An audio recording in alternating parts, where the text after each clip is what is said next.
Hello everybody, Andrew Hutchings here, and this video is about my 36-hour fast that I just broke by eating 4 eggs with some ketchup.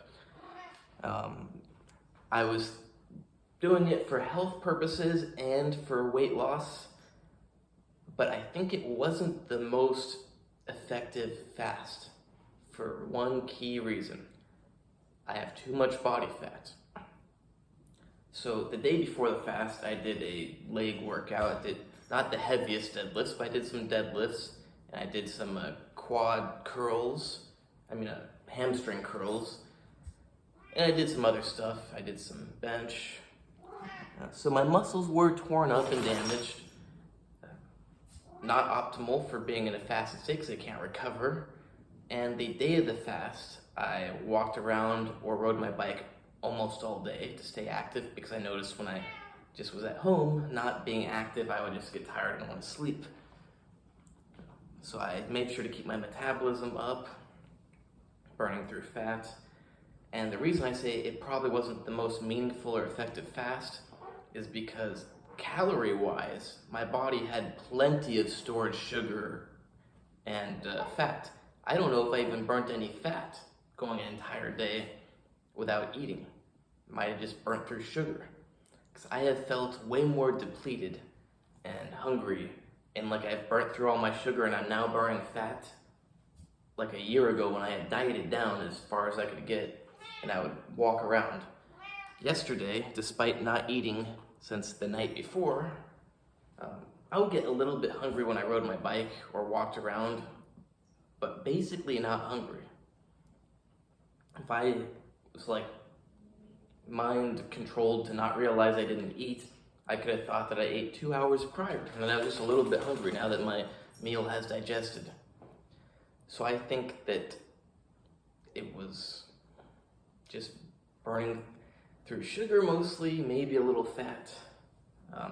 Probably it did break down some of the bad proteins in my body, since I had so many muscles that required amino acids.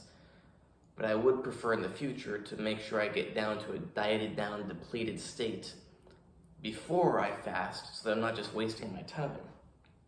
That is my goal now. I'm gonna go keto or close to keto, get my sugar stores down really low, and then I'm gonna fast again so that I'm actually burning through fat and not sugar.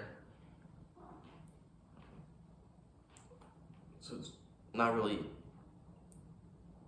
feasible, or I don't even know if it's possible to measure whether my body had to. I mean, I guess we could manage to measure it, but I don't know of any normal practices that are used to measure whether bad proteins, misfolded proteins, damaged proteins that accumulate in parts of the body and cause issues, whether they were used to repair my muscles to get the amino acids.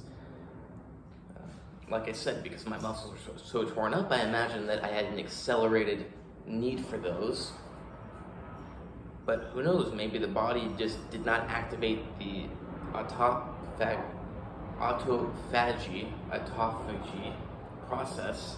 So maybe it takes some time for your different DNA transcription to occur to activate that process. Maybe it happens right away, I don't know. But next time I'm going to make sure I start out depleted before I fast, that way I'm burning fat. I was not hungry all day yesterday, to say that again.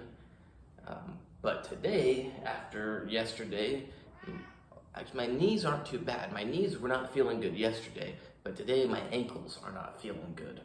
Just my body was just breaking down and could not repair itself. My stomach went a lot more inwards, which is good, because I don't like how nowadays, last several months when I lay on my back, my stomach barely goes down, whereas when I was younger or when I was more dieted down, it would really sink in. I don't like having so much fat. So yeah, that's that. Next time I plan to go for 48 or 72 hours, but I'm gonna do it when I'm more depleted so that I'm burning through fat and not sugar, because I did not feel like I was depleted of my bodily sugars. I know what that feels like. Didn't happen yesterday. So I just figured it's a good start point for a diet. I got my sugar levels down, and now I'm gonna keep them down by doing pretty much keto for a while and get shredded as fast as I can. Hope you like this video. My book is published. If you don't like tendonitis, you'll love my book. If you love tendonitis and it's a lifelong friend that you don't want to get rid of, don't buy my book. Website is andrewhutchings.org, where you can hire me for consultations or buy my book. You can also buy it from ingramspark.com, but I'll give you a better deal if you buy it from me, because I make a little more money, and yeah, I like money. I didn't make my book just to make money, but if I'm going to sell my book and you're going to buy my book, you may as well buy it in a way that gives me more money than Ingram Spark more money, because who do you like more, me or Ingram Spark? I like me more. I hope you like me more. You watch my videos, you don't watch Ingram Spark videos, so help me out and buy it from me, not Ingram Spark. And my Instagram is natural_true_fitness. And in case you're curious, I do not look very shredded after not eating for 36 hours. I mean, I was pretty fat to begin with. I can see my abs a little bit more I mean, you can't even see it on camera, but like, I just have slight fat indentation here. You can see it from the side, which I didn't have as much before. But for the most part, I look the same. Still too much fat here and all over. I mean, my abs look like garbage. I should be able to see them much better. Should be able to see. I can't even just pull down the skin to make them look better. How I was recently is the fattest. I mean, there is one other time I've been as fat, so it's the tied for first place fattest I've been in my life. It did work good for getting strong.